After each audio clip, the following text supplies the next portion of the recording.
வாழ்வை வளமாக்கும் தேவ வார்த்தை. சங்கீதம் 40:1 கர்த்தருக்காக பொறுமையுடன் காத்திருந்தேன். அவர் என்னிடமாய் சாய்ந்து என் கூப்பிடுதலை கேட்டார். பிரியமானவர்களே, கர்த்தருக்காக பொறுமையுடன் காத்திருந்தேன். அந்த நாட்களிலே கிறிஸ்துவனுடைய வருகைக்காக அநேகர் காத்திருந்தார்கள். இந்த வசனங்கள் அதை குறிக்கிறது. இன்னும் இதனுடைய தியானமாக நாம் எடுத்துக்கொள்ள வேண்டிய காரியங்கள் என்ன என்றால், யார் ஒருவர் கர்த்தருக்காக காத்திருக்கிறார்களோ நிச்சயமாக தேவன் அவர்கள் பட்சத்தில் இருக்கிறார். இன்னும் சொல்ல வேண்டும் என்று சொன்னால், கர்த்தருக்காக யார் ஒருவர் காத்திருக்கிறார்களோ அவர்களுக்கு ஒரு பொல்லாப்பும் நேரிடாது, ஒரு தீங்கும் அவர்களை அணுக முடியாது. ஏனென்று சொன்னால், இராணுவத்தின் தேவன் நம்முடைய தேவன். அவர் நம்மோடு கூட இருக்கிறார். நமக்கு எதிராக எழும்புகிற சத்துருடைய கிரியைகளை அதமாக்கும்படிக்கு அவர் நமக்காக முன் சென்று யுத்தங்களை செய்ய வல்லமையுடையவராய் இருக்கிறார். பிரியமானவர்களே, அவருக்காக நீங்கள் காத்திருக்கிற பொழுது உங்கள் வாழ்விலே நிறைவேறாத அநேக காரியங்கள் அல்லது தேவனுடைய சித்தத்தின்படி நடக்க இருக்கிற எல்லா காரியங்களையும் கர்த்தர் உங்கள் வாழ்க்கையிலே அவர் பலிக்கச் செய்வார், அவர் வாய்க்கச் செய்வார். அவர் உங்களிடமாய் சாய்ந்து உங்களுடைய கூப்பிடுதலை அவர் கேட்கிறார் என்று இந்த வசனம் தெளிவாய் சொல்லுகிறது.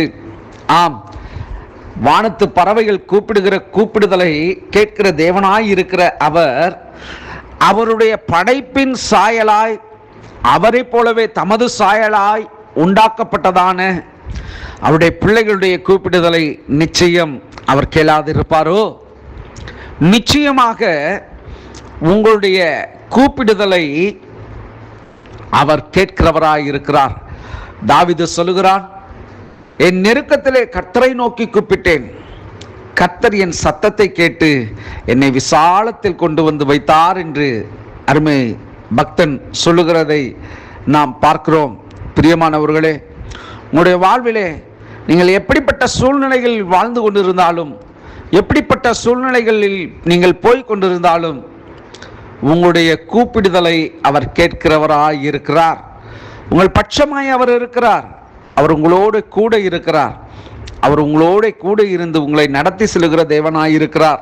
உங்களுடைய கண்ணீர்களுக்கு பதில் இல்லையே என்று கலங்கி கொண்டு இருக்கிறீர்களா? நிச்சயமாக உங்களுடைய கண்ணீர்களுக்கு, கண்ணீரின் ஜெபங்களுக்கும் பதில் உண்டு. நீங்கள் விதைத்ததான விதை அது தரிசாய் அது போவது இல்லை.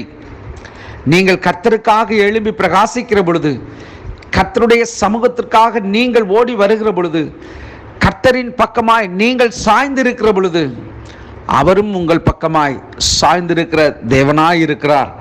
பிரியமானவர்களே, இந்த நாளிலே சங்கீதம் 27:13-14 வசனங்கள் சொல்லுகிறது, நானோ ஜீவனுள்ளோர் தேசத்திலே கர்த்தருடைய நன்மையை காண்பேன் என்று விசுவாசியாதிருந்தால் கெட்டு போயிருப்பேன்.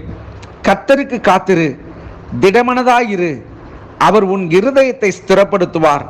கர்த்தருக்கே காத்திரு என்று சங்கீதக்காரன் தாவீது சொல்லுகிறான். பிரியமானவர்களே, மனுஷர்களுக்காக நீங்கள் காத்திருந்த சூழ்நிலைகள் மாறிப்போய் இந்த நாட்களிலே நீங்கள் உங்களை படைத்த அவருடைய சாயலாய் இருக்கிற உங்களுக்காக அவர் கிரியை செய்கிற தேவனாய் இருக்கிறார். ஆகவே அவருக்காக நீங்கள் காத்திருங்கள். அவர் உங்கள் வாழ்விலே வந்தால் ஜெயம், அவர் உங்கள் வாழ்விலே வந்தால் சமாதானம், அவர் உங்கள் வாழ்விலே வந்தால் வெற்றி, அவர் உங்கள் வாழ்விலே வந்தால் உங்களுக்கு தோல்வி இல்லை. அவர் உங்கள் வாழ்விலே வந்தால் நிச்சயமாக செய்யும் அனைத்து காரியங்களும் உங்கள் வாழ்விலே நிறைவேறும். பிரியமானவர்களே, கர்த்தருக்காக நீங்கள் காத்திருக்கிற பொழுது அவர் உங்கள் பட்சமாய் சாய்ந்து உங்களுடைய கூப்பிடுதலை அவர் கேட்கிறவராய் இருக்கிறார். நிச்சயமாக நீங்கள் ஆசீர்வதிக்கப்பட்டவர்களாய் இருப்பீர்கள். நீங்கள் ஆசீர்வாதத்தின் பாத்திரங்கள். உங்களால் தேவனுக்கு முன்பதாக நீங்கள் அவரை மகிமைப்படுத்துகிற வேளையிலே தேவன் உங்கள் வாழ்விலே பெரிய காரியங்களை செய்ய அவர் வல்லமையுடையவராய் இருக்கிறார். கர்த்தர் தாமே உங்களை ஆசீர்வதிப்பாராக. God bless you.